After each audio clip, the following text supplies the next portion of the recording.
E dizer que é uma satisfação muito grande, nós já estamos na 4ª reunião, a gente teve uma primeira presencial em 2019, posteriormente, desde 2021, a gente tem realizado essas reuniões, a gente já tem colhido frutos, é uma satisfação muito grande. Eu, representando a Secretaria do Estado do Tocantins, Secretaria de Saúde, né? Sou responsável pela zoonose e animais peçonhentos. Ao meu lado, eu estou aqui com o Dr. Raidileno, que ele é responsável, né, pelo Programa Estadual de Controle da Raiva em Herbívoros. Então, a gente tem feito esse conjunto, todas essas reuniões sempre em conjunto, né, os órgãos de saúde, para justamente a gente tentar atingir, né, toda possível situação de risco e intervir o quanto antes. Então, essa reunião para a gente é muito importante, esse contato com vocês. Em algum ano, possivelmente, a gente tenta fazer presencial, mas a gente sabe que é difícil deslocar as equipes também, né? Mas a gente vai vendo nos próximos anos. E a gente hoje vai falar justamente sobre ações de vigilância e prevenção da raiva humana e animal nos territórios indígenas. Bom dia a todos, meu nome é Raidileno, sou responsável até pelo Programa Estadual de Controle da Raiva dos Herbívoros, e é uma grande satisfação, né? Como a Isa deixou bem claro, já tem um tempo que a gente vem fazendo essa reunião e essa aproximação com vocês, né? As necessidades, mostrar as ações e a importância da gente continuar sempre vigilantes, né? No controle e prevenção da raiva, essa doença que ela causa grandes impactos, né, tanto na saúde pública como na saúde animal. Então, assim, eu deixo meu imensa satisfação aqui e agradecimentos, né, de você estar participando e me colocar à disposição. A próxima palestra vai ser a minha, a Isa vai iniciar, e eu espero que a gente tenha um bom evento. A gente agradece, né, a todos vocês, Leiderlan, sempre a pessoa que a gente mais tem contato, tem tido contato, por toda a mobilização e pela participação de vocês aqui, tá? A gente fica muito feliz. Então, a gente já vai iniciar, já que começamos também um pouco tarde, né? Mas a gente queria só apresentar um pouco da nossa programação. Lembra que a gente perdeu meia hora aqui com os problemas técnicos, mas a gente vai ter uma fala inicial sobre situações de risco, né, as ações de vigilância pela Secretaria do Estado da Saúde, mas na verdade não é eu representando, mas são praticamente todas as ações que a gente faz, e posteriormente o Redilene ele vai complementar também, mostrando toda a atuação da PEC, que na verdade vocês vão ver que é tudo em conjunto, né? Os órgãos, um complementando a ação dos outros. A gente gosta de chamar isso de reunião, porque vocês podem tirar dúvida, podem interromper, podem também a gente discutir alguma situação, tá bom? A gente está em aberto aqui para qualquer necessidade de tentar tirar as dúvidas de vocês. Então, vamos lá. Vamos começar, né, falando sobre situações de risco para a transição da raiva humana e animal e as ações de vigilância.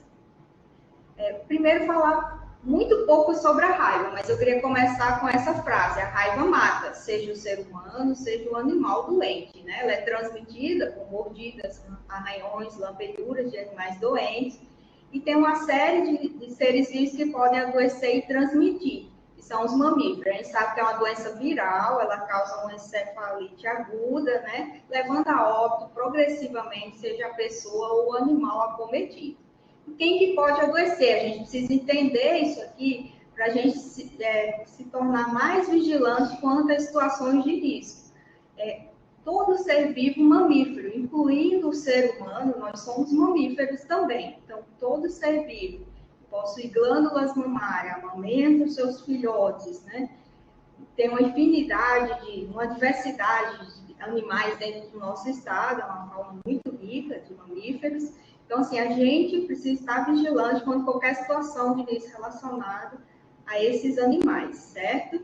Lembrando assim, você médico, enfermeiro, chegou a algum paciente, não sabe se aquele animal é mamífero ou não, pode entrar em contato, só pesquisar no Google, né? Eu sempre falo isso, o Google sabe tudo. Pergunta ao Google se é mamífero ou não, tal animal, até porque vem alguns nomes populares, a gente não consegue nem identificar de cara qual é o animal. Então, isso é muito importante para a gente saber se vai iniciar um atendimento antirrábico ou não, tá?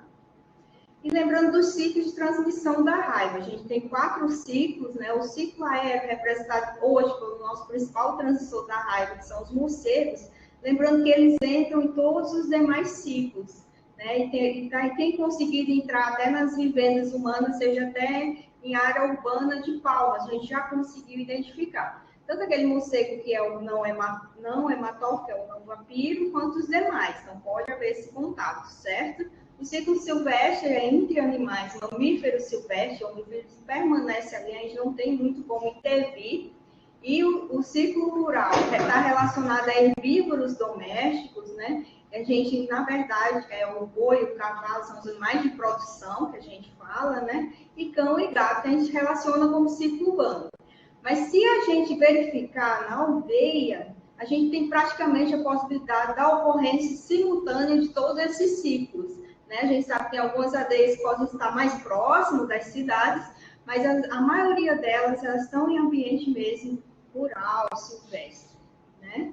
Então, só reforçando aqui o papel, né, dos órgãos de serviço de saúde, nós, Secretaria do Estado, a ADAPEC, somos os serviços oficiais de saúde, junto com as secretarias municipais de saúde. Então, a gente, tem uma determinada competência relacionada a alguns tipos de animais, o outro aos demais, porém, a questão da saúde pública, a questão da visão, do olhar, como uma saúde que é única e que a gente, tudo é em virtude da gente prevenir e evitar casos de raiva em humanos, que é o que a gente não quer.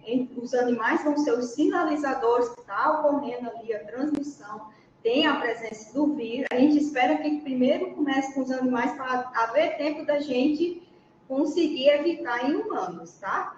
Mas se a gente não ficar atento desses sinais junto aos animais, quando a gente for ver, a gente vai ter uma pessoa morrendo com raiva no nosso território, tá? Então, essa integração é importantíssima. Já eu vou falar um pouco mais sobre ela e durante toda a apresentação.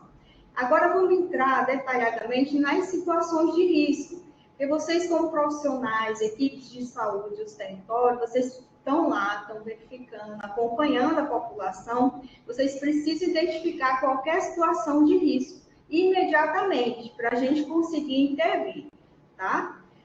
Falando lá daquele ciclo silvestre, quando eu falei que o território indígena, ele praticamente tem todos ao mesmo tempo, né?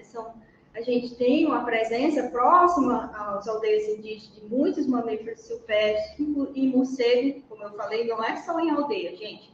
Dentro de Palmas a gente encontra todos os tipos de morcego. Então, a presença de morcego está em todo o estado. O mamífero silvestre está mais associado a áreas silvestres, né? Áreas de florestas, áreas mais preservadas. Então, a gente sabe que nos territórios indígenas existe essa interação e essa convivência. Muitas vezes, alguns animais silvestres, né, passam a ser domiciliados pelos indígenas, tá? Então, tem esse contato. Temos muito também atividade de caça, de sobrevivência, né? Pesca. Por que eu botei pesca? Isa, você falou que era mamífero, que transmitia raiva. Eu lembrei de uma situação em relação à ariranha. A ariranha, quem não sabe, é um mamífero, embora eles vivam, né, na água. E a gente tem várias situações de atendimento de pessoas que durante a pesca estão fazendo a pesca e as ariranhas vêm tentar tomar o peixe deles e nesse momento pode arranhar, pode morder a pessoa. Então, por isso que eu coloquei a pesca aí para também a gente não esquecer que esse animal ele é mamífero, tá? E temos nas aldeias moradias propícias a adentramento, seja do morcego, que é um exemplo lá em Goiatins, inclusive aconteceu espoliação em 2021, mas também pode uma raposa doente, ela entra, tem acesso, ela está doente, está raivosa, vem, morde, ou alguém vai tentar tocar nela, ela morde, arranha. Então, essas são as situações de risco relacionadas a esses ciclos, né? Que aqui nós estamos falando especificamente silvestre e aéreo. São arranhaduras, mordeduras, né? Contatos com esses animais mamíferos silvestres.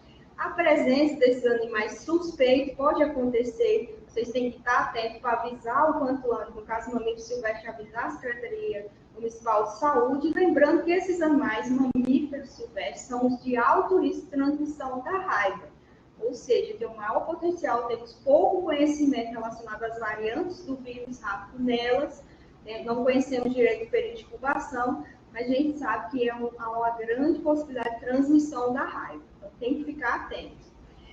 Para lembrá-los aqui o que aconteceu no ano passado no Brasil, em Minas Gerais, para mostrar que isso é uma realidade do Brasil, pode acontecer em qualquer canto. A gente teve 4 mortes de indígenas relacionadas à agressão por morcegos. Foi na aldeia indígena Machacali, eu acredito que seja assim que fala, no município de Bertópolis. Então, no ano passado, a gente infelizmente teve óbito em aldeias e relacionada à agressão por morcego. No Tocantins, a gente já teve essas agressões, em 1998, agressões e óbitos por raiva. Foi em indígenas da aldeia Patizal, em Tocantinópolis. No começo, o que aconteceu? Primeiro, o gado começou a adoecer e morrer. E às vezes ninguém informou nada, ninguém investigou. Depois esses morcegos não tinha mais o gado, ele começou a esfoliar, morder as pessoas, né, o restante dos animais que tinham. Quando foi ver, já haviam pessoas já desenvolvendo a doença, não foi atentado aos sinais iniciais da presença do vírus, da transmissão. Aí a gente, infelizmente, teve 2 indígenas, né, que vieram a óbito em 1998 em nosso estado.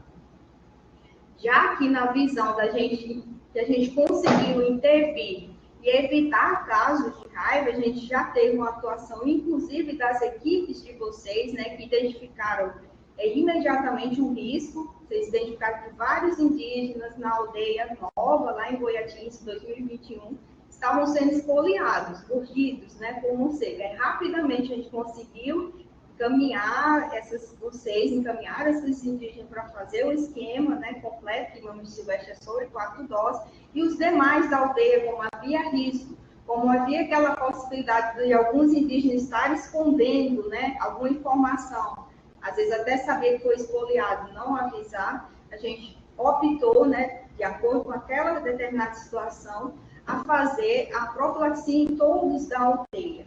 A equipe da ADAPEC foi várias vezes, fez monitoramento de abrigo, achou o abrigo do morcego hematófago, que é o morcego vampiro, já o Raidlene vai falar sobre ele, e foram feitas também ações de educação e saúde. Então, isso aqui é a prova que a gente precisa intervir o quanto antes para a gente não chegar a ter novos casos, né, de raiva em humanos no nosso estado. Só reforçando, eu sempre gosto de trazer essa imagem do morcego hematófago. Eu gosto de apresentar os dentinhos dele, para a gente entender como que é o ferimento.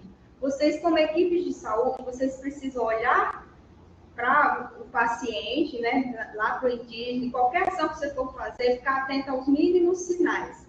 Então, se você vê na pele dele alguns ferimentos, né, compatíveis com o morcego, só para reforçar, são esses dentinhos que causam a lesão no ser humano. Então, ele vai causar lesões ou arredondadinhas ou um pouco ovaladas, mas nunca bem redonda, tá? Tem aqui algumas marcas já de lesões cicatrizadas, que muitas vezes o morcego vem mais de uma vez, vai reavivando aquela ferida, tá? Ela fica com essa característica, né, de uma cicatrização mais evidente. Então, viu isso aqui, tentar investigar, encaminhar as pessoas imediatamente ao atendimento antirrábico humano, que isso muito provavelmente vai ser agressão por morcego. Essa informação, além de encaminhar as pessoas, tem que avisar a Secretaria Municipal, vamos avisar a ADAPEC também, que a gente vai tentar fazer uma intervenção o quanto antes, no caso, a ADAPEC, né, que faz o controle da população desse tipo de morcego, vai tentar intervir, achar esses abrigos, controlar essa população para evitar que outras pessoas também sejam esfoliadas, tá bom? E agora, em relação ao que a gente chama ciclo rural e urbano, porque o ciclo rural está associado aos animais de produção, que geralmente a maioria das aldeias tem, né? Ou apenas para subsistência, né? Mas também o urbano está relacionado a cão e gato. Toda aldeia vai ter seu cãozinho e seu gato. E lembra que eu falei, no território indígena, praticamente a gente tem todos os ciclos, possíveis ciclos de produção ocorrendo ao mesmo tempo. A gente sabe que existe interação e convivência com esses tipos de animais. O manejo é necessário, muitas vezes esse animal está doente e há esse contato com a saliva desses animais doentes, né? E também aqui pode vir, lembra que eu falei que o morcego ele entra em todos os possíveis locais, pode entrar na casa, pode ter acesso a esses animais e também esfoliar, né, morder pessoas também nessa situação. Então, quais são as situações de risco relacionadas a esse ciclo? A gente tem novamente arranhadura, mordedura e contato com animais. Aqui estamos falando de animais de produção, animal cão, gato. A gente pode ter animais não vacinados, que eu falo especificamente sobre cães e gatos. Uma das medidas de prevenção da raiva é a gente deixar 100% dos nossos cães e gatos vacinados, tá? E presença de animais doentes. Uma hora ou outra um cão vai adoecer, é importante passar essa informação, assim como se o gado, um boi, um porco adoecer. Essa informação é importantíssima, se for com sintomas neurológicos, é o que a raiva causa, essa informação é importantíssima para a gente, serviço de saúde atual quanto antes. E sempre há esse risco de transmissão, quando existem as mordeduras, arranhaduras ou contatos com animais, tá? Lembrando, gente, animal suspeito da raiva, o que acontece? Tanto o animal quanto a pessoa, eles eliminam o vírus da raiva pela saliva. Então, e é muito comum o animal estar doente, o indígena, eu tenho certeza que é assim também, ele tenta cuidar, tenta pôr o alimento, se for um boi, um cavalo, ele tenta desengasgar, né? Então, tem esses indígenas, a população, tem que ser orientada a não ter contato, informar se o animal está com sintomas compatíveis com a raiva, mas também evitar esse contato com a saliva. E sempre que tiver esses animais suspeitos e o contato com a saliva, essa pessoa tem que ser encaminhada para o atendimento, para fazer a avaliação, ver se realmente teve contato com a saliva, se tinha feridas ou não, que isso vai contribuir no tratamento que ela vai precisar receber como profilaxia da raiva. As ações, vamos reforçar, a gente já viu as possíveis situações de risco e as ações de vigilância e prevenção, agora, a princípio, animal. O que a gente precisa fazer? A gente tem que ver as situações de risco e, a partir do momento, uma delas é o adoecimento ou morte de animais mamíferos. Então, a gente tem que informar imediatamente ao órgão competente. Se for o cão, o gato, os macacos e outros mamíferos silvestres, a gente precisa informar a Secretaria Municipal de Saúde. Lembrando que essas informações sempre são compartilhadas. A Secretaria Municipal, quando está, ou liga para a gente compartilha com eles, compartilha com a ANAPEC, tudo é compartilhado. Lembrando uma coisa muito importante, que os macacos, saguis, eles podem ser tanto animais sentinelas para raiva quanto para febre amarela. Então, a gente precisa também ter um olhar para a febre amarela e esses animais precisam ser informados, no caso de doentes ou mortos. Bovinos, né, os cavalos, jumento, o suíno, ovino, caprino, a gente precisa informar, é obrigatório. Quando eu falo precisa, é obrigatório, gente, para justamente a gente poder fazer toda a intervenção em tempo hábil. Nesses animais, a gente vai avisar imediatamente ao escritório da ADAPEC, tá? Mas lá do seu mais próximo, lá da aldeia. Então, toda a situação desses animais de adoecimento e morte precisam ser investigados e, quando for possível, os órgãos, né, de saúde, eles vão coletar a amostra da raiva para poder a gente ver se realmente é um vírus que está circulando ali. Então, complementando as ações de vigilância e prevenção da raiva animal, além de informar imediatamente ao órgão oficial de saúde correspondente, de acordo com o tipo de animal suspeito, doente ou morto, a gente tem, né, para cães e gatos, a vacinação antirrábica, que ela acontece anualmente em forma de campanha. E aqui eu queria ressaltar algumas informações, que algumas aldeias, algumas vezes, pode estar havendo uma certa resistência da população em vacinar seus animais, porque em determinado momento alguns morreram, eles associaram com a vacina, sendo que não era, e ficou, né, com esse bloqueio. A gente não pode ter cão e gato desprotegidos em nenhum município do Tocantins, tá? Porque a gente tem os morcegos circulantes, temos mamíferos silvestres que podem também fazer a transmissão e o animal está desprotegido. Ele é um dos animais que mais tem a proximidade com o homem. Então, para trazer também, transmitir para o homem, é uma chance muito grande. Então, essa campanha anual, a gente tem realizado ela.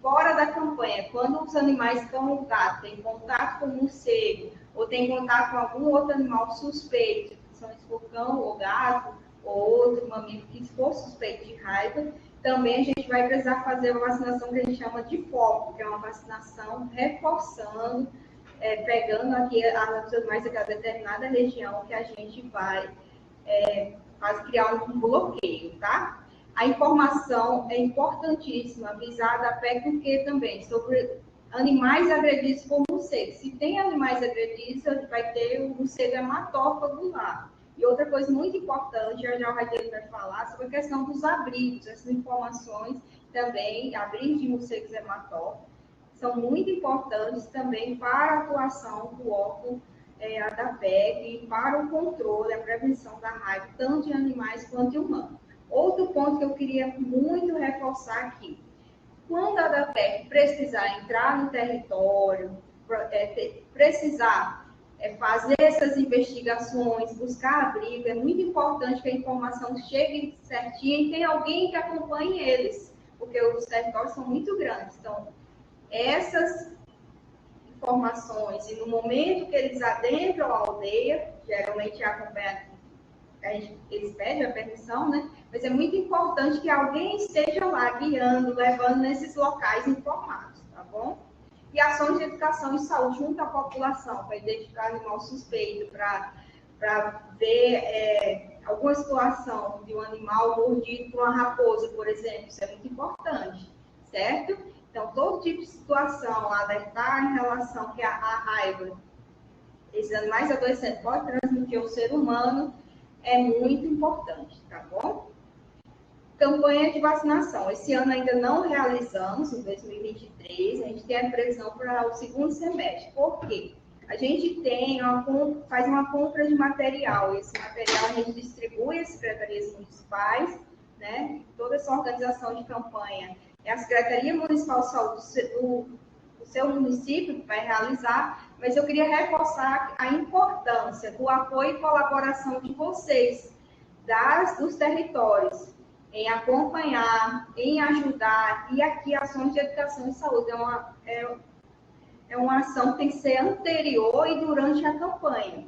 Por quê? Justamente evitar aquelas resistências à não vacinação, pedir para eles deixarem os animais disponíveis, né? Mais próximos ali deles, ter alguém lá para segurar esses animais, né? Que muito só responde ao dono. Então, essas ações, antes e durante a campanha, é de extrema importância para uma boa realização dessa campanha, tá? E quais são as ações de vigilância e prevenção da raiva humana? Como que a gente pode prevenir? A gente sabe que a raiva, embora seja uma doença fatal, ela é uma doença imunoprevenível. Então, a gente tem imunobiológico, que é soro e vacina de raiva, se usada no momento oportuno, de maneira correta, vai deixar a pessoa protegida. Ela pode ter sido mordida por um morcego, por uma raposa. Se ela procurar o atendimento tempo hábil, fizer o tratamento correto, ela vai conseguir ficar protegida contra a raiva.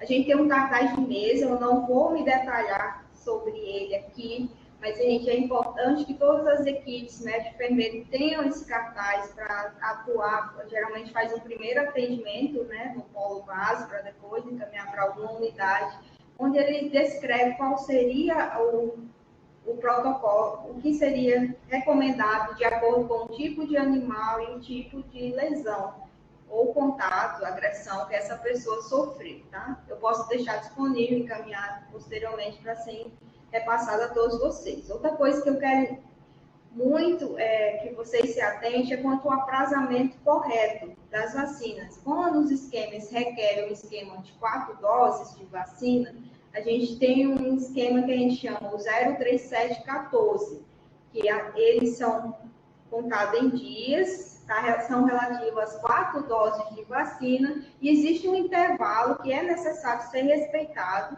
preferencialmente ser respeitado e feito dentro desse período aqui, que é uma das coisas que vai deixar realmente garantido que aquela pessoa vai estar protegida após uma agressão, um contato com um animal mamífero, tá bom? Então, é importante fazer, preferencialmente dentro desses intervalos, 0, 3, 7, 14, A gente sabe que muitas pessoas costumam faltar, que se faltar no dia lá, digamos, da terceira dose, essa pessoa tem que ser chamada, fazer uma busca ativa para que venha fazer esse esquema o quanto antes, o mínimo possível de dias em atraso. E se for realmente necessário fazer 4 doses, essa pessoa tem que receber as 4 doses, senão ela não vai estar protegida. E a gente pode, mesmo ela fazendo quase todo, mesmo assim ela pode adoecer. O correto é fazer o esquema correto, tá?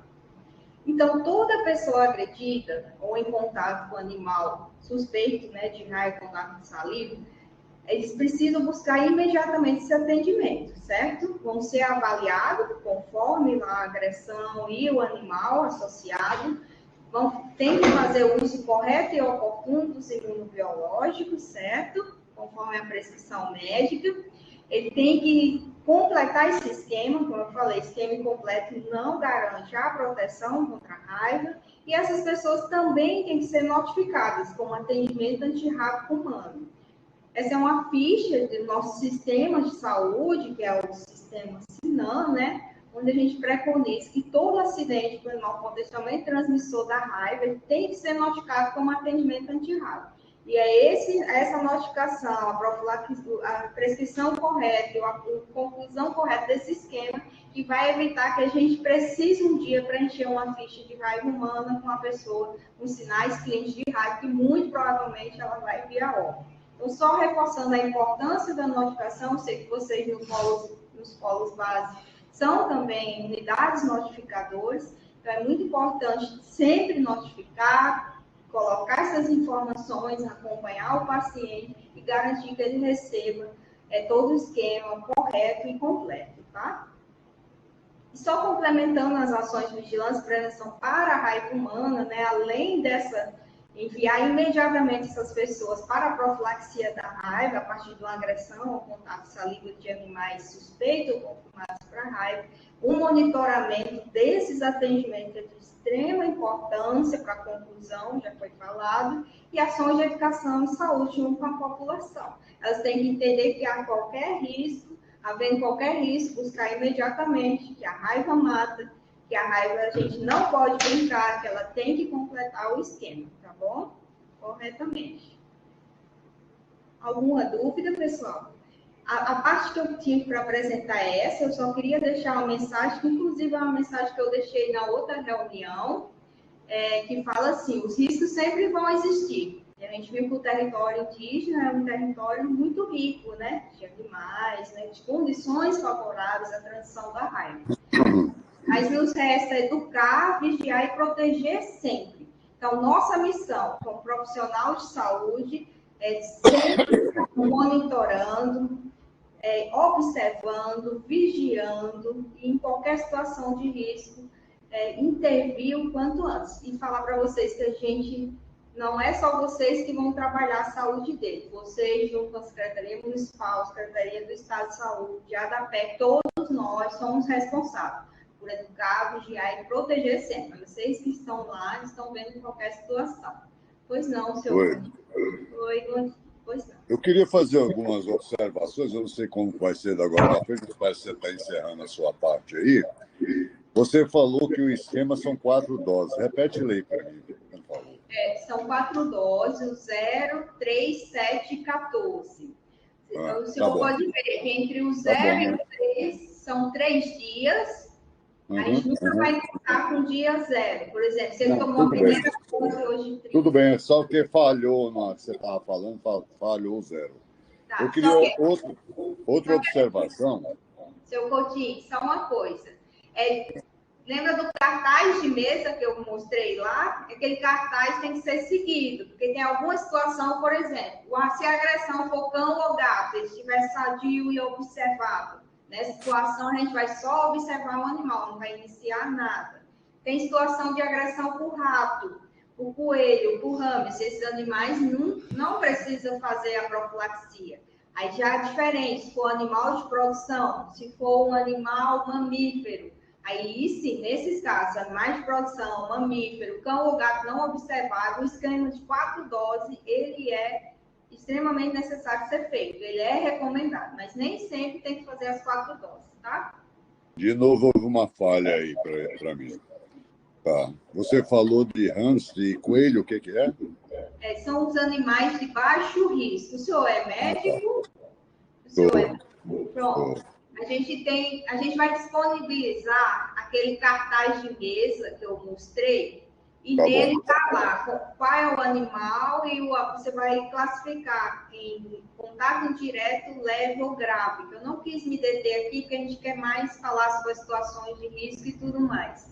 E a gente também, seu Conti, tem um vídeo no canal do YouTube que ele fala sobre por um médico do Instituto Pasteur, ele fala de como conduzir esse protocolo. A gente tem também documentações que a gente pode estar passando, e além do cartaz.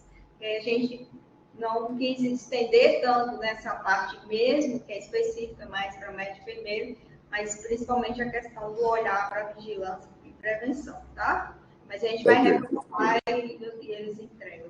Só para me situar, porque veja bem, quando eu atuava médico no sertão, que eu nunca fui médico, eu sou curandeiro, a gente observava se o animal, o cachorro, fosse domiciliar, a gente observava 10 dias, não é? A não ser que fosse uma laceração grande de face, de ponta de dedos, essas coisas, a gente indicava a vacina profilática, né? Mas parece que mudou isso, ou não? Mudou sim, seu Conti. Esse aqui é o cartaz de mesa, o senhor está vendo na apresentação? Uhum. Esse material, quando o senhor receber, o senhor vai ver aqui, ó. Essa primeira coluna fala o que é o contato indireto, o que eu levo, o que eu gravo. Tipo a laceração na cabeça. Um simples arranhar na cabeça já é considerado grave, porque tem a questão das áreas de risco: mão, pés, cabeça, face, pescoço, tá? Então, essa primeira coluna seguinte, ela fala do hamster, do coelho, que sempre dispensa, mas olha só a situação que o senhor estava falando: cão e gato. Cão e gato, a gente tem 3 situações, que é o cão observável e sadio, que hoje o protocolo ele determina que, se ele for observável, aquele animal pode ficar por 10 dias em observação, e ele estiver sadio, sem nenhum comportamento estranho, se alimentando normal, vai só observar ele. Independente de ser leve ou grave, só observa o animal por 10 dias. Não morreu, não sumiu, não faz nada. Se morreu, sumiu, aí tem que fazer o esquema. É exatamente aí onde eu estou com a dúvida. Porque, veja bem, tu falou agorinha que um simples arranhão na cabeça já é feito a profilaxia. Mas esse cão é da casa. Ou a criança... Só um momento. A criança foi brincar lá e ele, brincando, arranhou a cabeça da criança. Ou até mesmo a criança encheu o saco dele, ele deu uma mordida na criança. Não lacerou nem nada, furou lá. Não é? Entra com a profilaxia ou observa o animal? Só observa, porque nessa situação que o senhor me relatou... olha aí, só voltando, como que é o nome da senhora? Isa. Senhorita Isa, eu acho que esse projeto seu de live tem que ser mais bem estendido. Porque eu vou te dar um exemplo meu, né? Eu já tinha largado medicina, que eu fui médico geral de cirurgia, né? Sou filho de Porto Nacional, formei em São Paulo, voltei para Porto, e eu já tinha abandonado, eu não quis mais operar. Mas aí um filho meu e uma diretora me convenceu para ir para Paraíso, ficar como auxiliar de cirurgia. Pois bem, eu atendi uma criança que tinha... A mãe falou que tinha sido o cachorro da casa mordido na cabeça dele, na região temporal. Tinha um buraquinho, que mais parecia que ela tinha batido alguma coisa na cabeça da criança de que a presa. Porque como é que um cachorro morde na cabeça de uma criança e só uma presa fura? Não é? A outra não fura? O cachorro era banguelo? Não era, segundo ela. Bom, eu optei para observar, né? Um belo dia, me chega uma intimação da corregedoria, porque a enfermeira denunciou que a criança tinha sido mordida na cabeça e eu não entrei com a profilaxia, a vacina, né? Eu falei, olha, eu não estou mais entendendo nada, essa porra acho que mudou tudo, eu estou errado, ultrapassado. Agora você vem me falar que é de observar, então, como é que uma corregedoria aceita uma denúncia idiota dessa? Né? Porque eu tive que ir lá me explicar. E toda essa explicação que você deu, eu dei lá. Falei, olha, primeiro eu duvido que foi o cachorro, porque o cachorro não era banguelo. E um cachorro, para morder naquela posição, tinha que ter as duas presas, né? Ou lacerar, né? Tinha um furinho.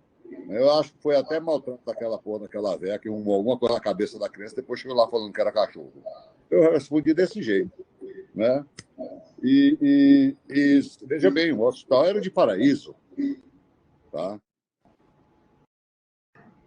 Seu Coutinho, deixa eu só explicar aqui, talvez tenha ficado falha pela metade minha explicação. Cão e gato, a gente tem 3 situações. O cão e gato observável e sadio, esse pode ser leve ou grave a agressão.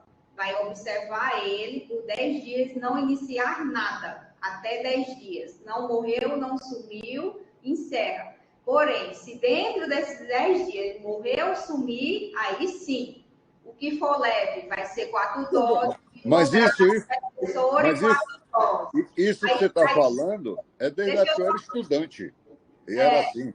Tá. Não, ele alterou, seu Coutinho. Quando o grave, até ano passado, antes da normativa 8 de 22, o grave iniciava com vacina e observava o animal. Só que desde o ano passado, em 22, passou a ser assim. A outra situação de cão e gato, só para a gente deixar bem claro, é o cão ou gato observável e está com comportamento estranho.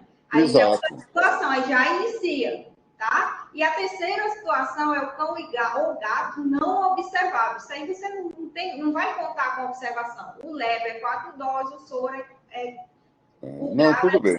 4 doses. Então, por exemplo, essa investigação que foi feita com o senhor era pegar o protocolo e definir. Só que o senhor falou uma feridinha, redondinha, o senhor até suspeitou que não foi o cachorro. Eu queria deixar claro também o seguinte, qualquer feridinha que a gente suspeitar da possibilidade de ser um morcego, parecido com aquelas lá que a gente trouxe para vocês, a gente vai sempre pecar pelo excesso. Pode não ter visto um morcego, viu a feridinha, achou parecida. Não, morcego é diferente.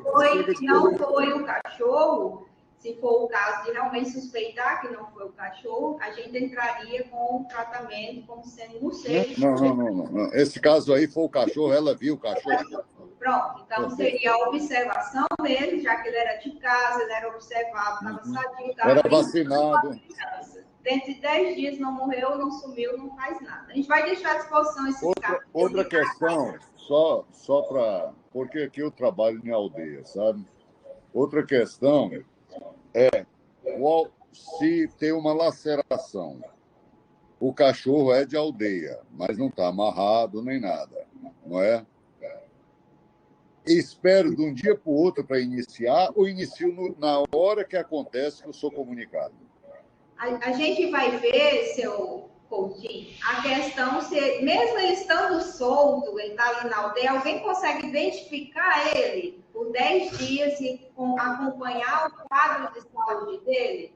Se conseguir, a gente vai considerar ele como observável, por mais que ele esteja ali solto. Agora, é um grande número de cães, ninguém consegue identificar. Houve uma laceração, vai ser grave. Então, se não tem como observar o animal, você vai fazer soro e 4 doses inicial quanto antes. Porém, se o animal... Quanto antes. Não pode pois é, está muito bem.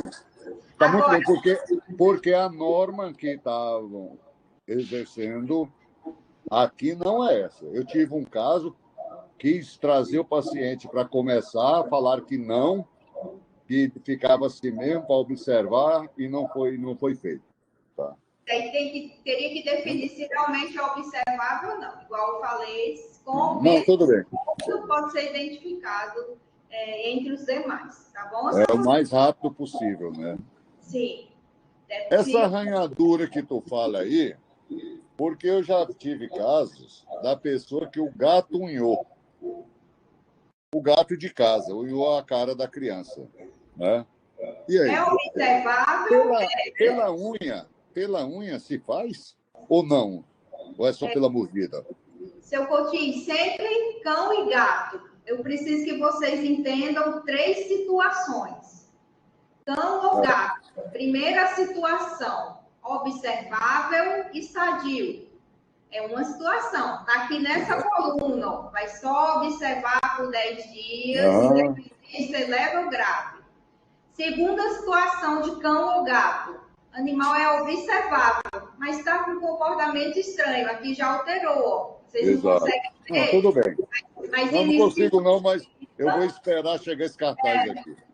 Vai iniciar esquema, mas também vai observar o animal, que esse esquema pode ser interrompido. Às vezes o paciente chega com 7 dias da agressão, você só vai mais observar por 3 dias. Inicia o esquema, se tiver comportamento estranho, vai fazer, se só falta 3 dias para os 10 dias, vai fazer a primeira dose e observa mais 3 dias, né, para completar os 10. Vai depender da data da agressão, dessas 3 situações do cão ou gato. Qual é a terceira situação, seu Coutinho? Animal, cão ou gato não observável. Não dá para monitorar esse animal. Esse animal está morto. Esse animal ninguém consegue deixar ele próximo olhando. Ninguém sabe nem cadê o animal. O leve é 4 doses, o grave é soro 4 doses. Sempre lembrar, cão ou gato é observável ou não. Aí uma primeira situação, observável e sadio. Segunda situação, observável e suspeito ou doente. Mas ainda assim pode ser observado. Uma terceira situação é o não observado, morto,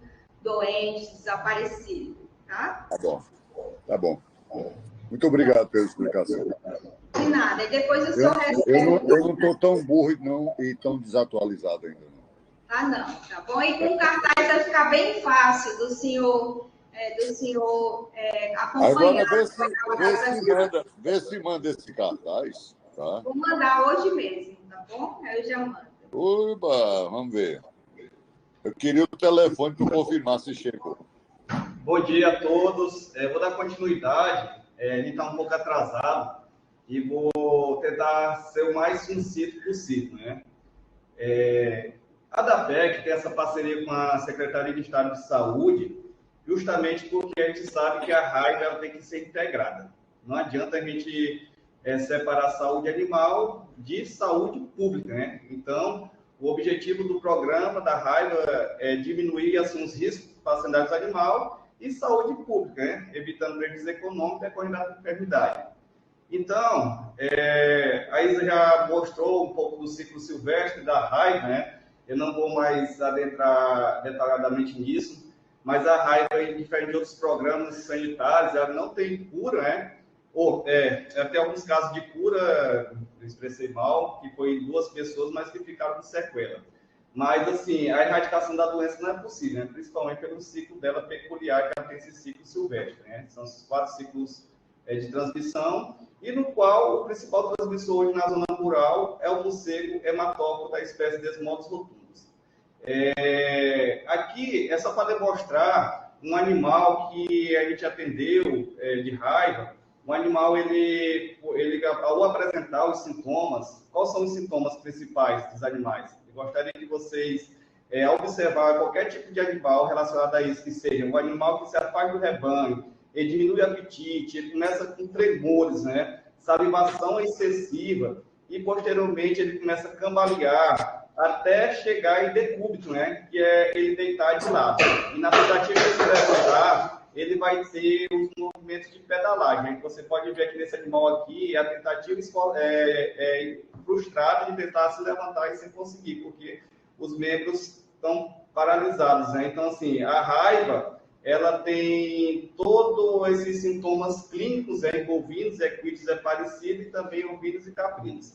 Então, uma das características, né, que a gente tem observado bastante é o opistótomo, né, que é essa cabeça dela inclinada geralmente para trás, né, devido principalmente ao vírus rábico, ele tem uma grande concentração, a parte de patogenia, que é a parte no qual o vírus ele consegue manifestar esses sintomas clínicos, né, a partir que ele adentra e começa a se multiplicar no encéfalo. E o cerebelo, ele é uma das partes do equilíbrio do animal. Então, ele é bastante afetado e ele causa esse opistótomo. Outra foto aqui, atendimento da ADAPEC em 2021, no ano vídeo, né, com opistótomo também, e os mesmos sinais que daquele bovino. Outro animal com movimentos de pedalagem, também dá para ver bem nitidamente, principalmente pelo fato do capim e o período chuvoso, né, ter essas marcas, né? Então, o animal ele não consegue se levantar. Existem algumas doenças que a gente fala de diagnóstico diferencial, o botulismo, né? Quem é do campo, né, sabe essas doenças, né? Que são, o botulismo é bem comum, o botulismo é uma deficiência nutricional, no qual o animal, ao deparar com isso, ele vai roer ossos, né? E esse osso tem um clostridium botulino, né? Que pode causar sintomas parecidos com a raiva, só que ele tem um período de incubação, na maioria das vezes, bem maior, né? E relacionado à manifestação de sintoma, o animal fica mais tempo até chegar ao óbito. Então, o animal, a partir que ele tem decúbito, ele tem uma parada cardiorrespiratória, né? Que faz com que o animal ele vai a óbito, e geralmente é de 3 a 6 dias, né? Mas tem animais que a gente já atendeu que chegou a notificação para a gente, o animal já estava com 10 dias, né? Então, assim, uma das características que eu peço muito, né, atenção é que o produtor, muitas vezes, devido à patogenia do vírus da raiva, né, ele, ao adentrar no sistema nervoso, ele causa paralisação dos músculos da deglutição, né, que esse músculo, o esôfago, né, os músculos da deglutição, justamente pelo fato do animal ele ter essa paralisia, ele tem uma sensação de falso engasgamento, né? E as pessoas acabam adentrando na tentativa frustrada de desgasgar o animal, colocando a mão na boca do animal. Então, assim,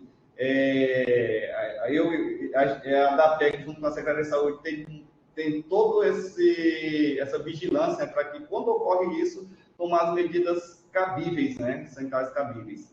Então, assim, não colocar de forma alguma a mão na boca do animal, principalmente pelo fato que a gente sabe, quando está na propriedade, a gente tem sempre algumas soluções de continuidade, que são cortes, né? É muito frequente, porque é a forma do trabalho no dia a dia, essa predisposição facilita isso. Então, jamais colocar a mão na boca do animal, né? Que tem a falsa sensação de engasgamento. E assim, a patologia, só resumindo aqui, não é porque não é o foco da nossa reunião, adentrar muito na parte técnica, né? Mas aqui a período de incubação, que é o período no qual o morcego, que é o principal transmissor, ele leva o vírus, né, através da mordedura, eu vou estar falando dos morcegos especificamente depois, até manifestar os sintomas, né? Esse período no bovino ele pode durar até 40 dias, 45 dias em média. Então, quando a gente vê o animal se manifestando, ele teve 45 dias em média, no qual o morcego entrou em contato com ele. O morcego transmite a variante 3, né, que é a forma paralítica da raiva, tem a raiva furiosa, que principalmente cães e gatos, que é a GV1, e o morcego, ela é a 3. Né? Então, assim, a gente tem todos esses sinais clínicos nos animais, esses sintomas, né, principalmente aquela salivação abundante pela multiplicação excessiva do vírus, né, naquela região. E a patogenia, resumindo, ela ocorre dessa forma. Né? Então, os sintomas já falei do animal. O diagnóstico, o que é o diagnóstico preconizado por legislação? É o clínico e o laboratorial. Não adianta ser só clínico, né? Fui atendendo na propriedade e todos esses sintomas que eu relatei, e se não fazer coleta para confirmar. Então, ali, a partir dali que eu acho que tem todos os sintomas clínicos da raiva, eu gerei uma suspeita de raiva. Então, a partir que eu faço a suspeita, realizo todo o protocolo de atendimento e a suspeita de raiva, na possibilidade de coleta de material, eu vou coletar o encéfalo do animal e enviar para o laboratório para confirmar ou não a doença, né? Então, os testes que são feitos hoje em herbívoros, né? O teste de fluorescência direta, como o teste de inoculação em camundongo. Então, são 2 testes para confirmar se aquela propriedade ela foi foco para raiva. Essa é a forma de diagnóstico. Ele, para confirmar, é simplesmente clínico, né? Aliás, absolutamente clínico. Então, aqui tem um laudo de um animal, só para mostrar como que é esse laudo, né? Tem 2 testes, teste de fluorescência direta e o teste de inoculação em camundongo, que é a prova biológica. Né? Essa propriedade aqui ela foi foco porque ela foi nos 2 ensaios clínicos, né, testou positivo, justamente para ter essa segurança de atestar que aquele animal seja positivo. Então, o tratamento, a doutora Isa falou, não há tratamento, infelizmente, aí a doença invariavelmente é fatal. Uma vez iniciados os sinais clínicos, felizmente, como a Isa falou, em ser humano existe um protocolo que é o de pós-exposição. Após você ter uma suspeita de exposição ao vírus ou confirmado, você tem essa possibilidade de estar realizando esse protocolo para que evite que os sinais clínicos se manifestem. Né? Nos animais, infelizmente, a gente não tem esse protocolo, né? E, invariavelmente, o animal vai a óbito, né? Porque até então a gente não sabe quando é que ele se expôs, né? E não existem estudos relativos a animais como humanos.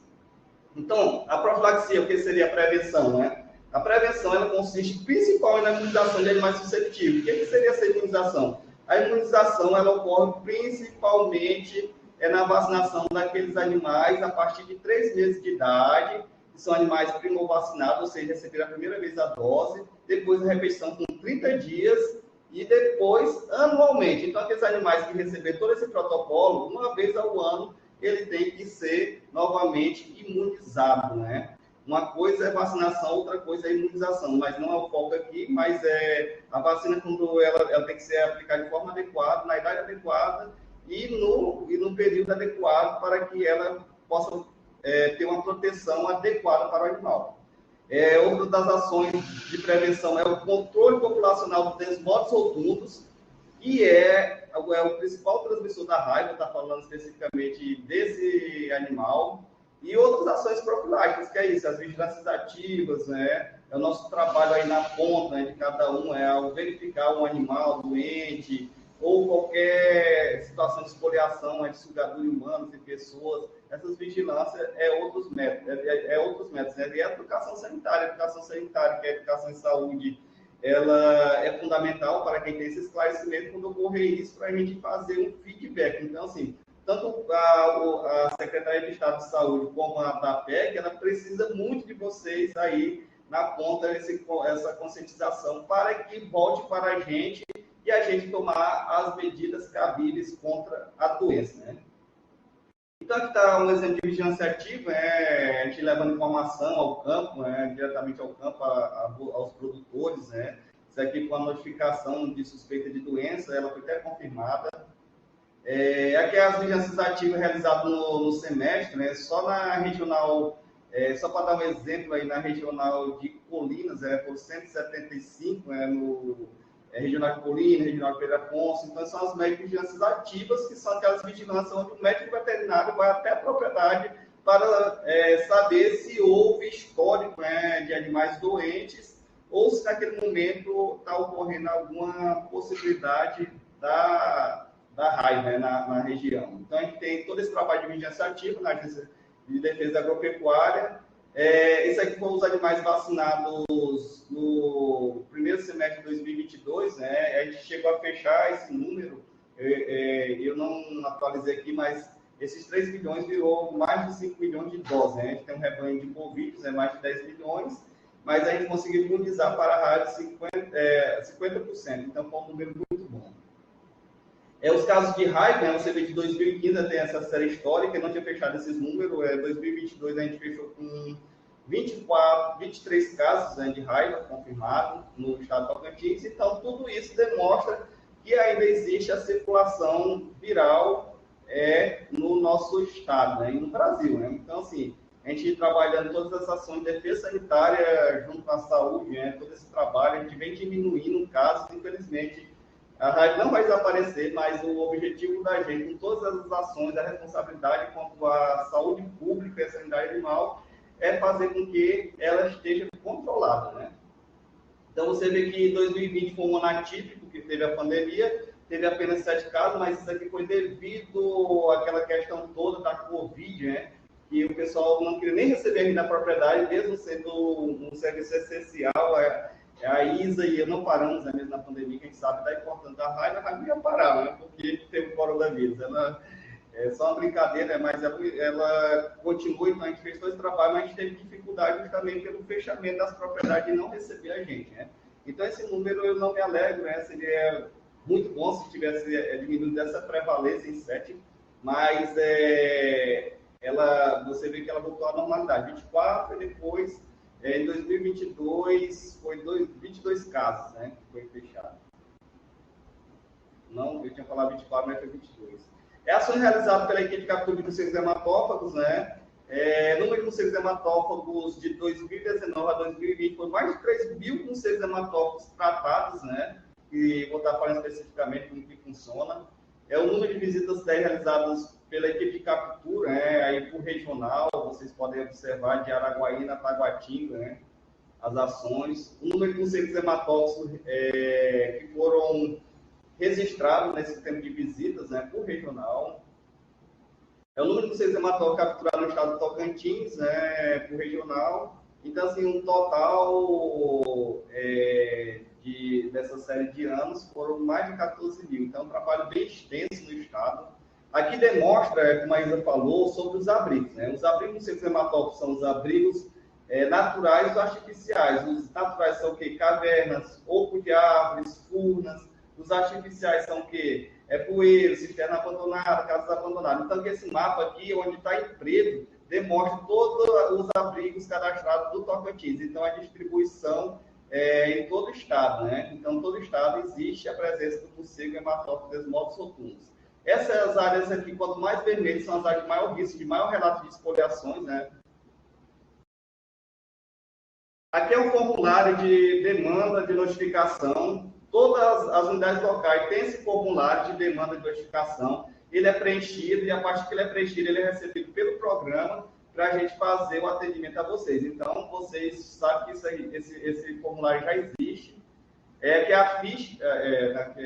aqui é o SDRAVEC, que é um sistema que você pode entrar na DAPEC e fazer essa notificação através da internet mesmo, né? Tem notificação em animais, doenças, vocês podem adentrar lá, ele é bem intuitivo, vocês, ao registrar qualquer esfoliação, qualquer animal suspeito, a DAPEC recebe de imediato e a gente, ao receber, tem até 24 horas, por ser uma doença compulsória, de atendimento imediato, né? Então, vocês têm até esse período aí para estar fazendo, para a gente estar fazendo atendimento. Então, vocês podem fazer online também. Então, aqui tem os meios, né? Todos os 139 municípios têm a DAPEC, né? São, ou seja, locais ou seccionais, né? Então, ao vocês terem qualquer suspeita em animais, né? No caso de esfoliação humanos, é procurar a Secretaria Municipal de Saúde e animal vai procurar a DAPEC, né? Então, aqui é os meios de notificação dessa doença, o SDRAVET, que é aquele na internet, você pode entrar no site da DAPEC e notificar essa doença. O Disque Defesa, esse número aqui é o 0800 063 1122. Você pode fazer essa notificação também através do telefone, e através do telefone você pode se identificar ou não. Às vezes você não quer se dispor com um vizinho que às vezes tem resistência, né? Mas a gente sabe que por lei a gente tem que notificar essa doença. Você pode só falar a notificação através desse número aí, e se não quiser se identificar, pode fazer ela de forma anônima. As vigilâncias ativas da DAPEC são que as vigilâncias do médico veterinário vai até a propriedade, elas são realizadas na propriedade, então você pode notificar diretamente aos médicos veterinários. Então, assim, a gente é investigado, além dos casos, né, que ocorreram, que são poucos, onde tem confirmado, a gente faz os vínculos epidemiológicos às propriedades próximas, né, para detectar possivelmente a doença também naquela região, ou a possível origem, né. Então, todos os casos são notificados, todos esses casos aí você já falou, então a integração de informações, todos esses casos, meios, né, de notificação são integrados entre a DAPEC e a Secretaria Estadual de Saúde até chegar na ponta, né, que seria a Secretaria Municipal de Saúde e as agências locais. Então, o morcego hematófago. Os morcegos são hematófagos, são aqueles que se alimentam exclusivamente de sangue. No Brasil, são 181 espécies de quirópteros, de morcegos, hoje registradas, né? A maioria são benéficos ao meio ambiente, eles são frugívoros, eles polinizam o ambiente através do reflorestamento. Tem um estudo que as florestas, 60% os morcegos são responsáveis, eles são insetívoros, ou seja, ele faz o controle dos insetos, eles consomem insetos, Acredita-se que cada animal, por noite, ele consome até 600 insetos, então, se não existisse esses bichinhos, a gente não aguentava de tantos insetos, né? Às vezes a gente não aguenta, imagina se extinguir. São carnívoros, são aqueles que se alimentam de pequenos roedores para fazer o equilíbrio ecológico, nectarídeos, são aqueles que se alimentam de néctar, fazendo a polinização, a produção das flores, né? E demais plantas, né? Piscíferos se alimentam de peixe. Então, a maioria dos morcegos são benéficos ao ambiente, mas existem 3 espécies de morcegos hematófagos que eu vou adentrar nela agora, né? Que são prejudiciais, porque elas se alimentam exclusivamente de sangue. E por morcego, ele tem o vírus, né? Albergar o vírus, né? Não todos os morcegos estão com vírus, mas ele tem uma possibilidade grande de ter o vírus. E ele desenvolver essa doença com muito tempo mesmo, ele demora muito a desenvolver. E pelo hábito, que eu falei lá atrás, né? O vírus, ele gosta da saliva. Então, o morcego, ao introduzir, como a Isa mostrou lá as presas dele, na sua fonte de alimentação, que seja animais ou humanos, se ele estiver contaminado, ele vai estar transmitindo o vírus, né? Esse é o Diphylecaudata, é um dos morcegos hematófagos, o Diaenos iong e o Desmodus rotundus. Então, o Desmodus rotundus é unicamente a espécie de controle que a gente tem, que tem um focinho com ferradura, parece um focinho de porco, ele é diferente dos demais. Fenda labial, que é no lado inferior, essa fenda é como se fosse um cortezinho para facilitar a sucção de sangue. Orelhas pequenas e pontiagudas, né? Ele tem o dedo polegar bem desenvolvido, a coloração pode variar de dourado ao marrom, porém com a barriga branca. Então, todas essas são as características específicas dos modos rotundus. Então, dos 181 morcegos, existem 3 hematófagos, mas que tem transmissão, responsável pela transmissão é apenas esse danadinho aqui, o Desmodus rotundus, que ele tem essas características. Vou estar mostrando aqui para facilitar. Você pode olhar que o focinho dele é como se fosse uma ferradura, ó. Ele é bem diferente dos demais, ó. O focinho dele é bem característico, né? Tá aí as presas, né, que até a Isa mostrou a presa. A orelha dele é pontiaguda, orelhas pequenas pontiagudas. O dedo polegar dele é desenvolvido por quê? Porque ele não chega, ele é esperto, né? Ele precisa se alimentar. Então, para precisar de se alimentar, ele não chega assustando a fonte de alimentação dele, que seja animais domésticos e pessoas. Eles chegam até um certo ponto e ele vai andando. Então, ele tem esse dedo polegar para justamente estar andando. Então, os videozinhos até interessante. Da próxima reunião, a gente vamos lembrar, né, esse vídeo, para vocês terem noção de como é que ele chega na vítima, né? Mas ele chega andando até fazer a sucção. E ele tem na sua saliva uma substância anticoagulante que a dorzinha que sentir ali é um pequeno incômodo, mas depois você não vai sentir nada porque esse anticoagulante facilita o escoamento de sangue para fazer a sucção. Então, muita gente fala, você tem anestésico na saliva? Não tem, ele tem uma substância anticoagulante. Isso aí já é de fato estudos, né? Esse mito aí não existe mais, mas isso facilita com que o sangue flua de forma adequada para ele, né? Para ele sugar e se alimentar. Então, aqui está a coloração marrom e dourado, para você ver a diferença. E outra característica que é específico dele é a chamada saiazinha, né? A maioria dos morcegos, você pode perceber que ele tem uma membrana aqui bem desenvolvida entre as pernas, né? O Desmodus rotundus, ela é bem rudimentar, praticamente inexistente, no qual essas membranas atrapalhariam ele fazer esse pouso e fazer com que ele andasse, né? Então, ele tem um polegar desenvolvido, né, com os membros, as pernas, para que facilitar a ida dele. Então, os morcegos, que é frugívoro e cetívoro, que são aqueles que fazem toda aquela função no ecossistema, eles não têm, eles têm essa membrana aqui bem desenvolvida, então é um dos diferenciais dele. Aqui você pode ver o polegar dele desenvolvido, né, que é aquele dedo polegar, fazendo com que o animal ele tenha essa facilidade de chegar na vítima andando. Aqui é um animal espoliado, né? Se vocês verem esse animal espoliado, é notificado de imediato da PEC, né? Todos aqueles abrigos cadastrados, ele muda muito, é muito dinâmico, ou seja, no ano passado a gente cadastrou mais 40, né? E desativamos aqueles que já tinham sido, por exemplo, uma casa que tinha caído, uma cisterna que já tinha sido enterrada. Então a gente faz constante monitoramento desse abrigo, né? Então, assim, qualquer situação específica que vocês verem em relação à espoliação, notificar através daquele formulário que está lá na ANAPEC, na Agência de Defesa Agropecuária, tem na internet também. Você pode notificar também diretamente no site da ANAPEC, naquele disco de defesa, né, que é o 0800 063 1122. ou notificar através de forma indireta, que seria, não quero me dedicar, vou passar para outra pessoa, mas que ela seja notificada até chegar essas informações para a gente. Né? Aqui é um suíno, né, também esfoliado. O morcego hematófago, ele, como eu falei, ele gosta de abrigos, né? Ele tem um abrigo próprio, são os artificiais e os naturais.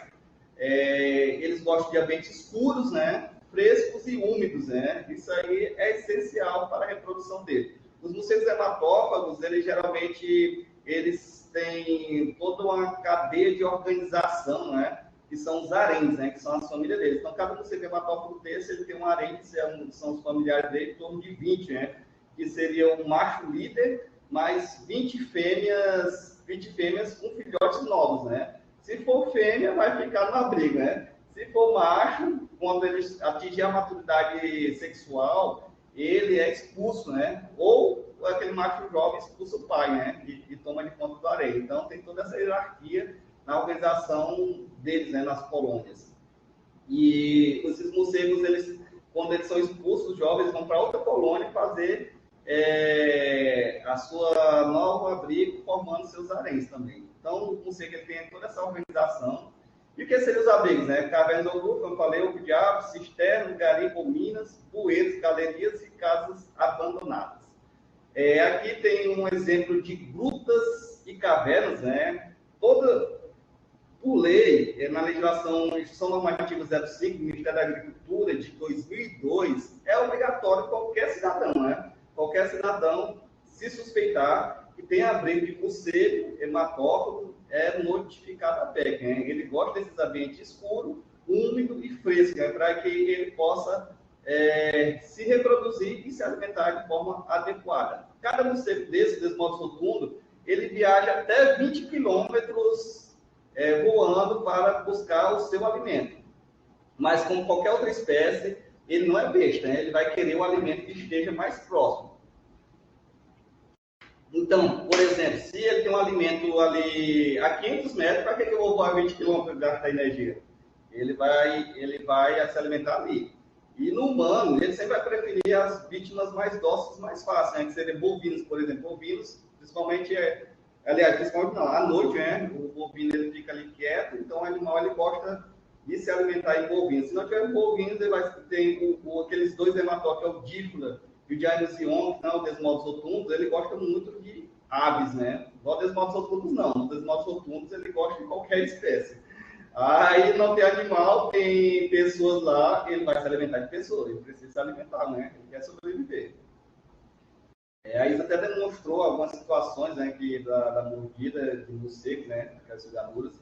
Então, assim, para resumir, na DAPEC, nós temos 4 equipes de captura de morcegos hematófagos, né? São equipes devidamente treinadas e devidamente equipadas, né?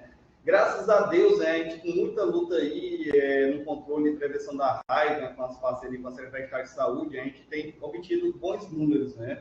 A gente tem tido reconhecimento, hoje nacionalmente a gente é visto, né, como a equipe mais eficiente, né, no controle desse transmissor da raiva, que é o Desmodos rotundo. E assim, a gente não extermina ele porque a gente não tem autorização, tem autorização para fazer o controle dele, prevenindo assim, fazendo assim, prevenindo que ele se alastre, né, na questão da transmissão da raiva.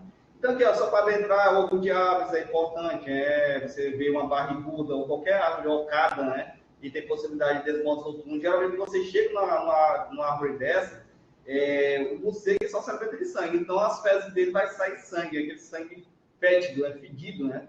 Então, quando você chega numa árvore dessa, daí você já sente o cheiro de sangue, a parte que faz a digestão e faz os excrementos, né, que é a fezes. Vai ser uma fezes bem com cheiro de odor forte. Então, qualquer situação dessa já notifica da PEC, né? Cisternas abandonadas, eles gostam muito, porque é úmida, escura, né? E proporciona um ambiente favorável a ele estar fazendo todas as suas partes vitais, né? Que é se alimentar e cuidar da família, né? Aqui é uma mina, isso aqui já é um abrigo artificial. Essa mina, ela favoreceu também, foi feita pelo homem, né? Favoreceu a reprodução desse moçotum, porque está abandonada, não tem movimento, então eu vou achar um abrigo, né? Ele quer achar uma casa, ele quer reproduzir, ele, como qualquer ser vivo, ele luta pela vida, né? E é o hábito dele que é hematófilo, ele vai continuar fazendo. Então aqui você vê aí, é uma gaiola, cheia com desmosotuntos, aí vou ver se tem alguma foto aqui dos métodos, já para frente, para gente explicar como que é feito esse método de controle. E aqui é bueiros, né? Bueiros também são propícios, né? Para fazer com que o desmodos rotundo tenha essas condições vitais, né? De produção e reprodução. E o que a gente faz muito também desses abrigos constantemente, né? Hoje a gente tem quase 1.000 abrigos cadastrados, 946 abrigos, né, cadastrados no estado.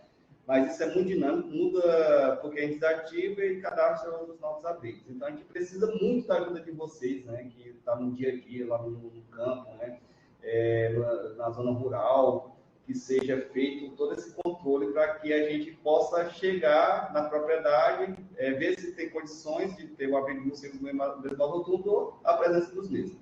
Aqui a cisterna abandonada, a casa abandonada, é muito propício, aqui é duas situações, tanto a casa abandonada como a cisterna abandonada, favorecendo esse tipo de situação. Aqui é uma furna, né? Uma caverna, na verdade, e a gente fez o controle também dos moldes rotundos, ela é monitorada. Olha essa árvore aqui, o oco da árvore. O oco da árvore, essa árvore aqui, ela favorece demais a presença dos moldes rotundos. Então, vocês visualizando que seja no território indígena, principalmente, tem muitas essas árvores. É só um relato. Eu e a Isa tivemos recentemente no Bico do Papagaio, né, fazendo essas ações de controle da raiva, controle de prevenção, capacitando, né, fazendo vigilâncias ativas, né.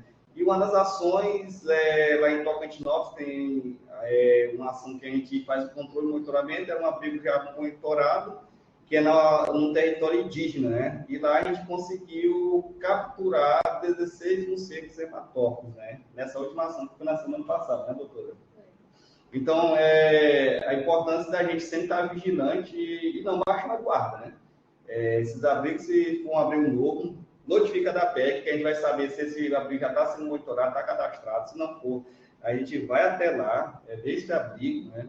E especificamente fazer as ações de defesa sanitária para que evitar esses impactos negativos da raiva. Então, assim, como eu falei, a equipe, eu tenho 4 equipes, cada equipe ela é composta por um médico veterinário e 2 auxiliares, né, que são os fiscais de defesa agropecuária. São pessoas extremamente comprometidas com o trabalho, a gente adentra em locais adversos, né, muitos locais insalubres, em locais, às vezes, praticamente inacessíveis, né, mas então a gente faz toda essa parte de controle dos morcegos hematófagos, né, com dedicação, e essa dedicação ela é possível quando também tem a resposta de vocês, né? Aí faz todo esse... E eu não tenho que... eu só tenho que agradecer porque a gente tem conseguido conscientizar cada vez mais pessoas para estar notificando a gente para a gente fazer o controle. Então, assim, todos nós unidos somos fortes, né? Na luta contra a raiva. Aqui você vê aqui uma mina também abandonada. São situações extremas de confinamento, né, no qual os integrantes da equipe de captura realizam esse trabalho. Existem as capturas noturnas, que são que não encontrei nenhum abrigo. Por quê? Porque às vezes é em locais extremos, serra, né? E tem serras que é inacessível mesmo, não tem como a gente chegar lá. O que a gente faz? Eu vou explicar como é que é feito o controle, né? Arma redes, né, na fonte de alimentação, que seria o curral. Esse curral é feito escolinho. O que é escolinho? Escolinho, os animais são presos até 3 dias. Por quê? Porque o morcego ele tem hábito, quando ele achar fonte de alimentação, ele vai voltar naquele mesmo animal e no mesmo local que ele fez a inserção das suas presas, né, para estar se alimentando. Então, a gente faz o animal prender 3 dias e no terceiro dia a gente põe a rede, né? Essa rede era justamente só do Serviço Veterinário Oficial, é uma rede no qual ela é de neblina, com malha fina, né, que ela é proibida, né, a venda em comércio, porque ela pode causar impactos negativos de outras espécies, né? Então a gente faz unicamente o controle dessa espécie de morcego desmodos rotundos, como eu tenho batido aqui na tecla, né? Que esse morceguinho do focinho de porco, orelha pontiaguda, sem a membrana interfemoral, aquela sainha lá, e o polegar desenvolvido, né? Essas são as principais características dos modos noturnos, mas não tenta identificar. Se você viu ali só suspeita ele de longe, tem morcego, né? Não vai querer pegar ele, né? Porque tem todo um risco, né? A gente é preparado para fazer esse tipo de trabalho, do controle desse animal. Então, apenas a gente que faz de forma segura e autorizar para fazer esse controle. Então, durante a noite, a gente arma essa rede, aí ele vem se alimentar, ele precisa se alimentar, né? Como a gente todo dia tem que comer, ser humano, né? Para o almoço ou janta, ele tem que estar se alimentando. Você também tem que estar para sobreviver. Então, se ele foi criado na natureza para sugar sangue, ele vai procurar sangue, né? Ele só se alimenta exclusivamente de sangue, né? Hematófago, né? Que significa alimento de sangue, né? Hemato de sangue, tófago o alimento. Então, assim, o morcego, ele vai procurar o alimento de qualquer forma. Por isso que quando ele não encontra animal, ele vai nas pessoas por isso, né? Ele precisa se alimentar de qualquer forma. Então, a gente faz a captura desses morcegos. Ao capturar esses morcegos, é passado uma pasta anticoagulante no dorso dele, né? O que eu falei? Ele tem uma família, né? Ele vai voltar para a família dele, e ao voltar para a família dele, eles cuidam da família, né? Então, eles são uma família mesmo, né? Um cuidado com o outro. Então, aquele que foi se alimentar, saiu naquela noite para se alimentar, ele vai ser lambido e, a partir que ele é lambido, ele regurgita aquele alimento, né? Aí, aqueles outros morcegos vão compartilhar esse sangue. E, ao fazer esse hábito, os outros morcegos também entram em contato com a pasta que foi colocada no dorso dele, né? 2 gramas no dorso dele, em média. E, a partir disso, eles vão morrer, como é uma substância anticoagulante, por hemorragia. Esses morcegos, daí a gente faz o controle populacional dessa espécie dessa forma, né? Aqui lugares adversos, né, que a equipe adentra, né? Adverso é muito bonito, a natureza é encantadora, né? Vocês sabem muito bem disso, trabalho no dia a dia, então, assim, é um trabalho que a gente faz com maior satisfação. Que eu assisti a abandonar, para vocês verem a quantidade de morcegos hematófagos que foram capturados, né? A nossa equipe, ela recebe treinamento constante do Corpo de Bombeiro, né? Treinamento de segurança, de rapel, né? Justamente para estar entrando nesses locais adversos, né? E aqui, só para demonstrar, né, como que é o trabalho arriscado, né? Você vê aqui, ó, um abrigo, e aqui embaixo é simplesmente jacaré mesmo, né? Então, assim, a gente vai em locais inóspitos em busca do controle e comprometimento para o controle dessa doença, né? E isso é só feito graças a vocês, né, que dá o feedback para a gente estar fazendo, atuando. Então, assim, você vê, né, aqui a altura que se cair ali, cai na boca do jacaré, literalmente. E, assim, tudo isso, esse trabalho, a gente faz tudo conforme a lei manda, né? E aqui, como a gente está falando de territórios indígenas, a gente agradece todo o apoio que, quando foi solicitado, né, vocês deram guia, né, para a gente estar indo, adentrando, né? Geralmente, esse território, vocês que conhecem, porque se só jogar a gente lá, dar autorização para a gente adentrar lá, muitas vezes a gente não vai encontrar, porque às vezes é territórios extensos, né? E vocês viram as possibilidades de abrigo. São cavernas, são ocos de árvores, ali uma cisterna abandonada, uma casa abandonada. Então, tudo isso depende muito de vocês, né? Então, assim, a doutora Isa até deixou claro que, ao solicitar a equipe de captura, precisamos dessas informações para que a gente faça um trabalho eficiente. Então, eu conto muito com vocês para que a gente continue fazendo esse trabalho no Estado e mantendo a raiva sob controle. Então, todas essas ações, né, da DAPEC, só para resumir, a gente tem o trabalho junto com... só para resumir as nossas ações aqui, eu vou só voltar aqui nesse slide. Aqui, então, resumindo tudo isso, a estratégia do nosso programa é desenvolver as atividades considerando o conceito de saúde única, né? O conceito de saúde única é todas essas ações que a gente faz em conjunto com a Secretaria de Estado de Saúde, dando esse feedback e esse retorno. Não tem como a gente trabalhar separado, pelo fato de ser uma zona nova, né? E vigilância ativa em áreas de maior risco, né? Resumindo todo aquele trabalho de vigilância. investigação epidemiológica laboratorial de todos os casos suspeitos de raiva e herbívoros domésticos, e em morcegos, a gente, é uma coisa importante que eu tinha esquecido de falar, o morcego, como vocês veem um morcego voando durante o dia, desorientado, e ele apresentando às vezes até tremores, é sinal que a doença já está manifestando dele. Então, notifica a gente também para que a gente faça a coleta desse morcego para comprovar se ele realmente está com vírus, né? Se há circulação viral naquele abrigo. É diagnóstico laboratorial acessível para todos os casos suspeitos de raiva, é isso, né? Morcegos, suspeito. A gente manda para o laboratório inseto, né, de animais suspeitos, que a gente faz a coleta. Vacinação estratégica de todos os herbívoros domésticos, né? No ano passado, a gente conseguiu vacinar 5 milhões de cabeças, né, de bovídeos e equinos, né, no nosso estado. E cadastramento e montamento desses abrigos, né? E a educação sanitária, que é o que a gente vem fazendo, levando informação e aprendendo com vocês também. Então, quero agradecer a presença de todos. Hoje o tempo foi um pouco corrido, a gente teve um certo entravezinho aí na hora da parte técnica, né? Mas o que a gente queria passar de informação era isso. E agradeço mesmo a atenção de todos, né? Então, meus contatos, né? Sempre que precisar do meu contato, entrar diretamente comigo, né? Hoje eu estou como responsável técnico no programa e me coloco à disposição. E o demais, muito obrigado pela atenção e me coloco à disposição para devidas dúvidas, né? Para esclarecimento. Eu. Sim, à vontade, doutor. É o seguinte, em primeiro lugar, eu quero parabenizar a DAPEC. Obrigado. Porque eu tenho uma fazenda na região de Monte do Carmo, tem morcego pra porra, e me dá prejuízo demais. Tá? E sempre que solicitei foi. E segundo, não é crítica, mas eu acho que a equipe é muito pouco para o Estado, pelo tamanho do Estado e da topografia que nós temos, de muitas cavernas, urnas, né?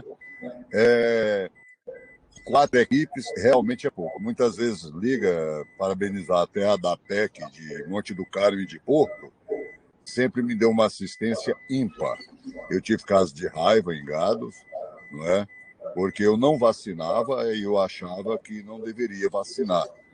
Depois começou a dar prejuízo, eu passei a vacinar. E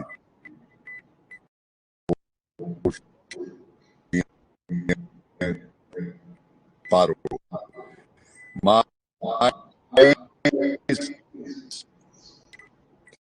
doutor, a conexão só está falhando, o microfone. Pela quantidade de equipe, o tamanho do Estado e a topografia do Estado, é muito pouco. Tá? Sobrecarrega e muitas vezes a gente está numa urgência, não é? Para a captura, e eles estão em outra região e a gente tem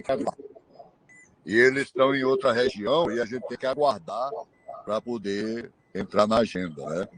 Então, o Estado deveria ter mais equipes treinadas como são essas, pelo menos as que cito, são equipes de realizar o trabalho, que é melhor você nem chamar a hora falando e dar pessoas, pelo menos as que já foram na minha propriedade, são pessoas muito boas, tem uma veterinária mesmo de Porto, que me deu uma assistência muito grande quando eu tive casos de raiva lá no gado, tá? Parabéns. Obrigado. Mas só uma pergunta, o hematófago, ele convive com os outros silvestres na mesma caverna ou não? Na mesma caverna, doutor. Os demais, todos são silvestres, na verdade, né? Mas o hematófago todas aquelas espécies, né, que eu tentei até resumir, porque o assunto de quirópsis é muito extenso, né? Mas são 181 espécies, né?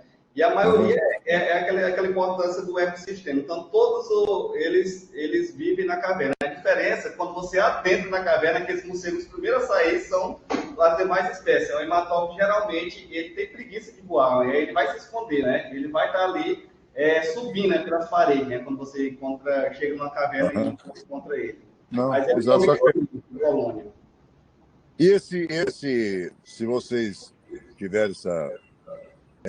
eles cruzam entre si o hematófago com o herbívoro? Não, eles não, são... Não, a espécie dos modos rotundos e as demais espécies, eles vivem naqueles areios, que eu falei, né?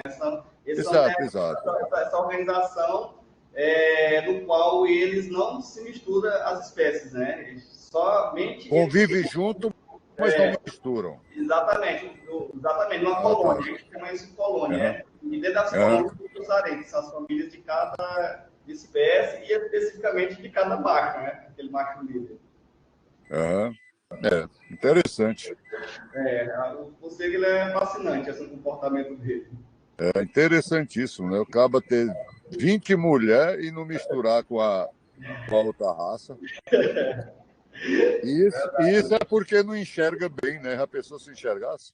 É isso aí.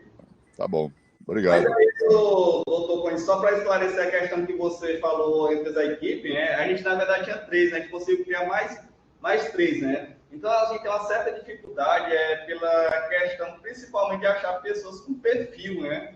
Que está realizando esse tipo de trabalho. Mas a gente conseguiu criar mais uma para fazer esse atendimento, né? E, infelizmente, às vezes você liga mesmo e a equipe está em outra região, né? Aí tem que Mas a gente está lutando para cada dia estar criando mais, né? Conseguimos criar uma recentemente, né? Encontramos 3 pessoas com um perfil parecido e para encontrar esse perfil que é o que tem mais dificuldade hoje, né? Mas a gente eu tô te falando que uma vez eu liguei, a equipe que é para ir para lá estava para o Sudeste. Olha a distância. Sim, exatamente. Aí você viu Aí chega numa fazenda do Sudeste, aparece outra fazenda, aparece outra e enrola eles. Exatamente. Aí então trabalho extenso para cada equipe, a gente tenta trabalhar de uma forma inteligente e estratégica, né, para dar prioridade a cada caso. Tá bom. Parabéns, muito obrigado. Obrigado também.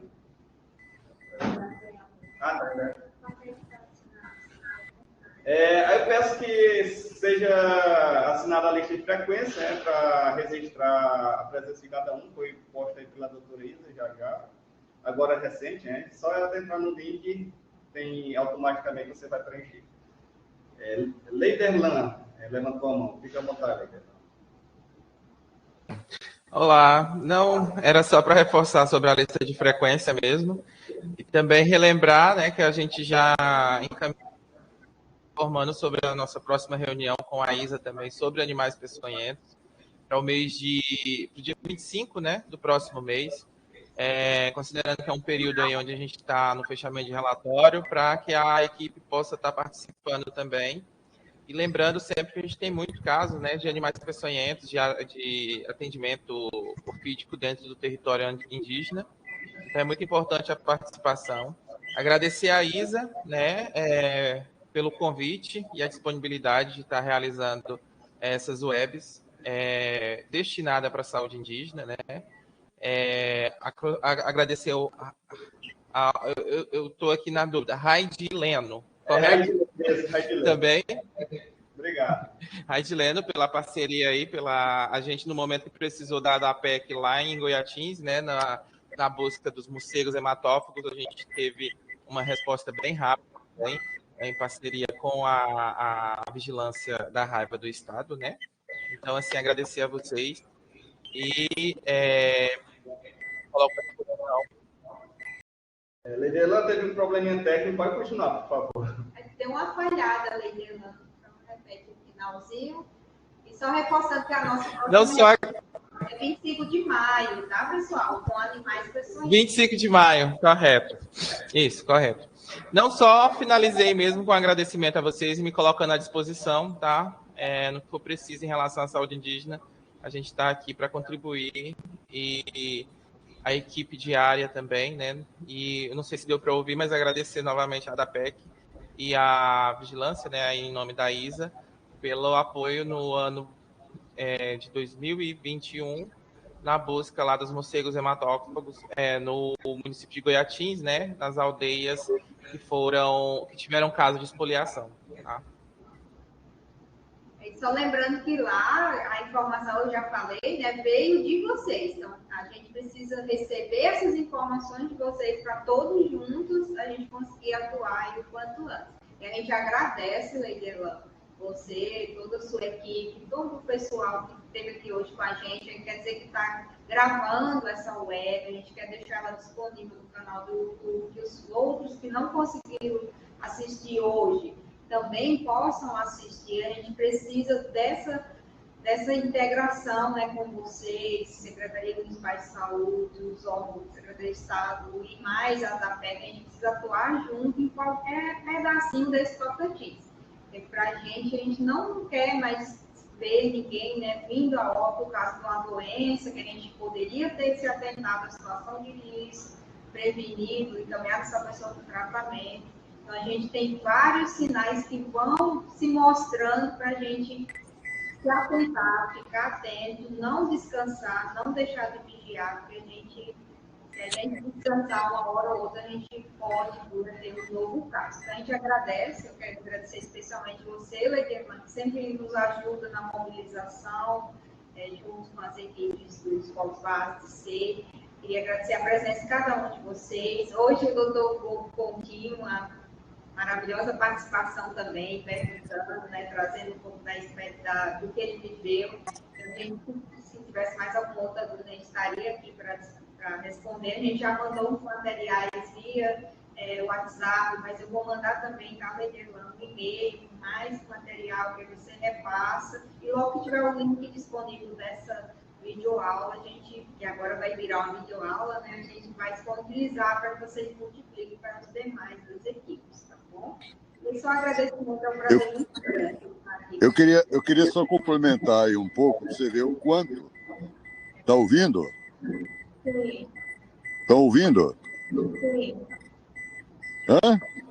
Estamos ouvindo sim, doutor. Vou contar uma história. Quando eu era Goiás, você vê a dificuldade. Eu tive uma criança de 14, 15 anos, suspeita de raiva. Nem carro tinha para mandar para Goiânia. Aí arrumei um cara que deu carona para esse paciente, para levar para Goiânia. E foi embora. Aí, depois de uma semana, mais ou menos, eu resolvi saber qual tinha sido o resultado da criança, se era raiva mesmo, né? Liguei lá no coisa em Goiânia, tal. Ela nunca chegou aqui. Ué. Aí fui lá no bairro lá onde morava a família, né? Cheguei lá, não, doutor, nós estávamos indo, quando chegou em Porangatu, ele morreu, nós voltamos e enterramos. Pois eu fui, exumei o cadáver já depois de 8 ou 10 dias, tirei o cérebro, aí naquele tempo ia para Belém. Mandou para Belém, foi feito o exame e era raiva. Ainda ficar como não esclarecido, né? A importância, né? Do Pois olhar, suspeição, quanto antes, né? Muito importante. Essa questão de epidemiologia, gente, é importante demais. Infelizmente, o serviço básico, que é o que eu estou fazendo aqui, não é? Não tem a estrutura para a gente fazer melhor. Tá? Não é só aqui, acho que é no Brasil todo isso. Né? Para valorizar a epidemiologia, sabe?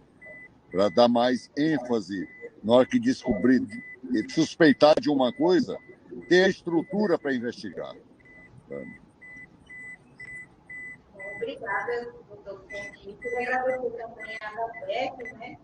Já parceria de alguns anos. Infelizmente, nossa parceria começou a partir do nosso último caso de raiva humana, nos fez ver que não podemos andar separados. E a gente, como Secretaria do Estado, a DAPEC, as secretarias municipais, a gente coloca à disposição a todos vocês e pede, né, que trabalhemos em conjunto para vigiarmos e prevenirmos novos casos de raiva. E a gente quer novamente agradecer. Leila Seabra levantou a mão de novo, mas porque a gente não baixou aqui. Não? Levantei não, Isa, porque eu não baixei. Eu acho que era a gente que tinha que baixar. Não, então, a gente agradece imensamente, viu? Pede desculpa pelo comecinho que deu aquele problema, mas graças a Deus a gente conseguiu conduzir nossa reunião e a gente espera que tenha criado mais algumas sementinhas que a gente coloca à disposição para qualquer ajuda e colaboração. Tá bom? Então é isso, gente. Só dando um recado, né? Se vocês puderem estar seguindo na rede social a DAPEC, né? Tem a @DAPEC Tocantins, tem todas as notícias dos nossos trabalhos lá, né? E tem um site do governo também, adapec.po.gov.br, que tem os meios de você saber as notícias, né, do que é as ações da DAPEC, Defesa Sanitária, como também a notificação de doenças, né, tem todas as informações lá. É só esse recado e demais quero agradecer cada um a presenças, né, e a gente sempre nos colocando à disposição para estar atendendo vocês. E juntos a gente somos fortes, né, na luta e prevenção contra a raiva. Obrigado, gente. Obrigada, gente. Até mais. E não esqueça o nosso próximo encontro, dia 25 de maio, sobre os acidentes por animais peçonhentos. Foi um prazer e ter um ótimo dia a todos. Obrigada, Carla e Derlan. Obrigada a todos.